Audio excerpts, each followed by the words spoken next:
ওই কিরে anniversary gift. ও no, বাবা মুশকিলি বাবা।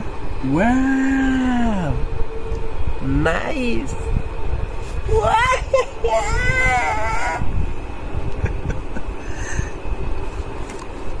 ওয়াও, বউ আমাকে গিফট করছে। ও নো,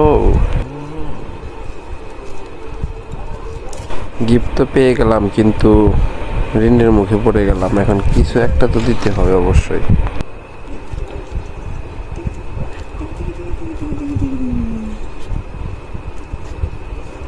আমার বাবা আমার জন্য একটা গিফট নিয়ে আসে। এই যে আমার গিফট। বাবা গিফট করছিস তুমি আমারে? ওই কিরে ঘুরি মধু। নাইস, আজ এই পর্যন্ত। Bye bye.